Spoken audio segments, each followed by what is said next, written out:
Hello friends, आज हम आपके साथ हिंदी ग्रामर के 20 इंपॉर्टेंट क्वेश्चन डिस्कस करेंगे जो सभी एग्जाम्स के लिए बहुत महत्वपूर्ण है।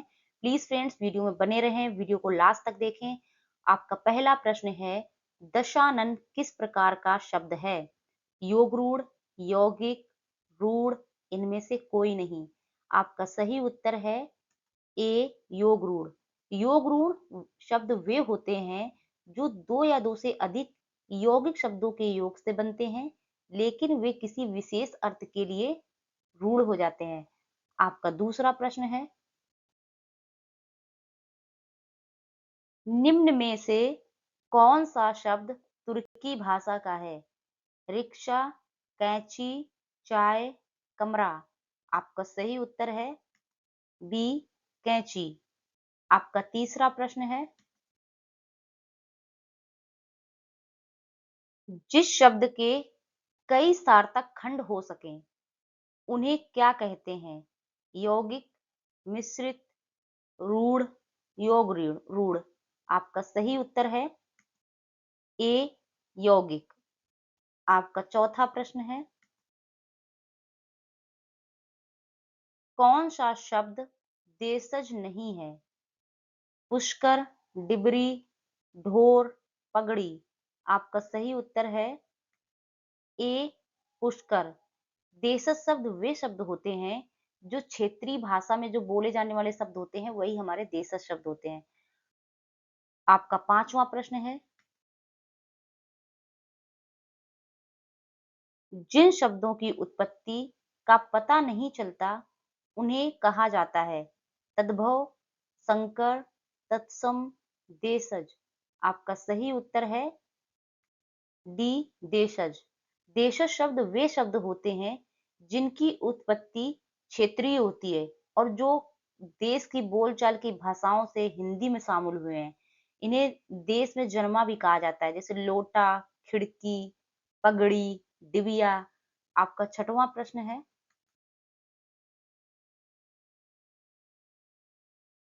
स्टेशन किस भाषा का शब्द है?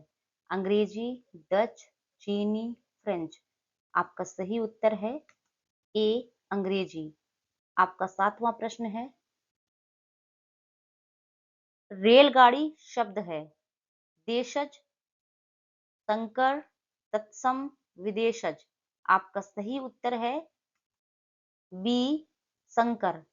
संकर शब्द ऐसे शब्द होते हैं जो दो अलग अलग भाषाओं के शब्दों के योग से बनते हैं। उदाहरण के लिए रेलगाड़ी।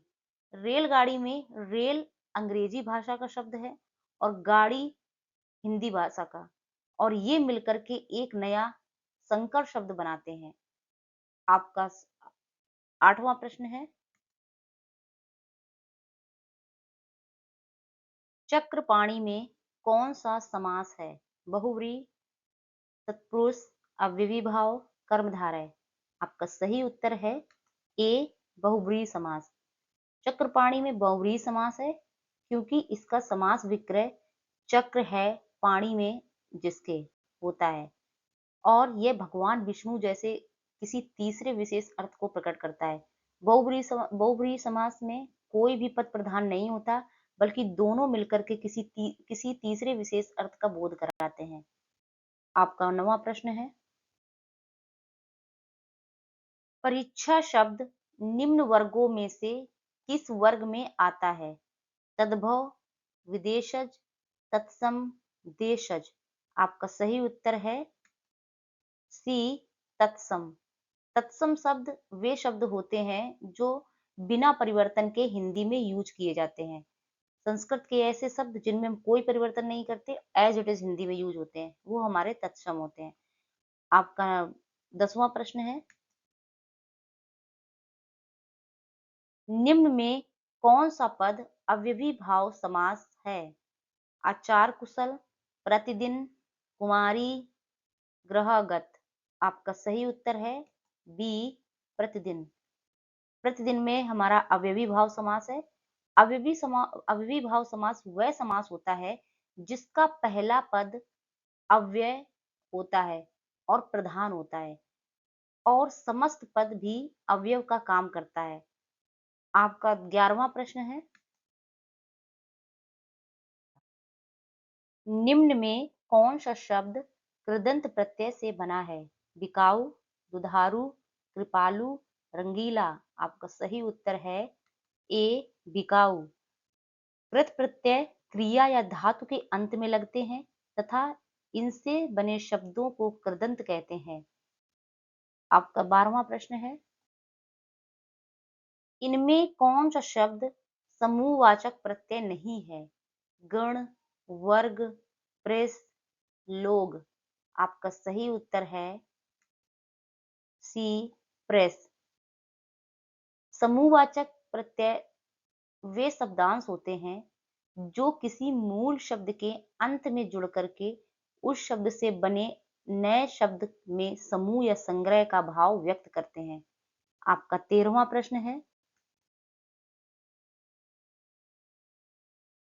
निम्न में से किस शब्द में प्रत्यय लगा हुआ है? नगर, अगर-मगर, जादूगर, सागर। आपका सही उत्तर है सी जादूगर।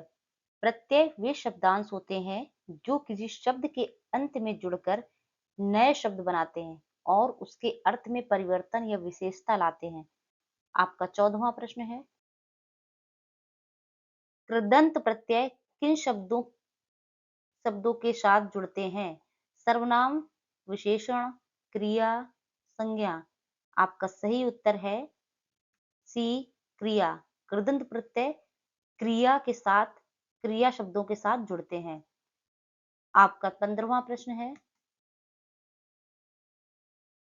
आ प्लस ई इक्वल टू ए स्वर संधि किस भेद को व्यक्त करता है? गुण संधि, वृद्धि संधि, यण संधि, दीर्घ संधि। आपका सही उत्तर है ए गुण संधि। आ प्लस ई इक्वल ए गुण संधि का भेद को व्यक्त करते हैं। जैसे नरेंद्र का संधि विच्छेद होता है नर प्लस इंद्र।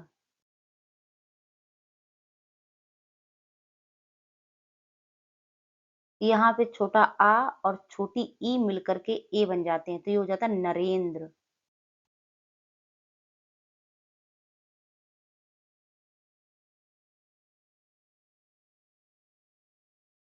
आपका 16वां प्रश्न है, पवन का संधि विच्छेद क्या है? पा प्लस वन, पो प्लस अन, पौ प्लस अन, पा प्लस अवन। आपका सही उत्तर है बी पो प्लस अन। इसमें आयादी स्वर संधि होती है जहां ओ स्वर के बाद अगर भिन्न स्वर आता है तो ओ हमारा औ में बदल जाता है औ। तो जब ओ के बाद कोई दूसरा स्वर आएगा तो वो ओ हमारा औ में चेंज हो जाता है तो इसीलिए पो प्लस अन से पवन बन जाता है। आपका 17वां प्रश्न है, ग्रहण का विलोम है अनुकरण, आग्रह, स्वीकार्य, त्याज्य। आपका सही उत्तर है डी त्याज्य। आपका 18वां प्रश्न है, अंतःस्थ व्यंजन कितने प्रकार के होते हैं? 7, 4, 5, 8। आपका सही उत्तर है बी 4। अंतःस्थ व्यंजन 4 होते हैं और इनका उच्चारण स्वरों और व्यंजनों के बीच होता है क्योंकि इसमें जीभ, तालु, दंत और ओठों को पूरा स्पर्श नहीं नहीं करते हैं। जैसे या, रा, ला, वा ये हमारे होते हैं अंतःस्थ व्यंजन। आपका 19वां प्रश्न है, कौन सा शब्द गुणवाचक विशेषण है? 10 हाथी, लाल फूल, 5 लड़के, इनमें से कोई नहीं। आपका सही उत्तर है बी लाल फूल। गुणवाचक विशेषण वे शब्द हैं जो किसी संज्ञा या सर्वनाम के गुण, दोष, रूप, रंग, आकार, अवस्था, दशा या स्वभाव का बोध कराते हैं।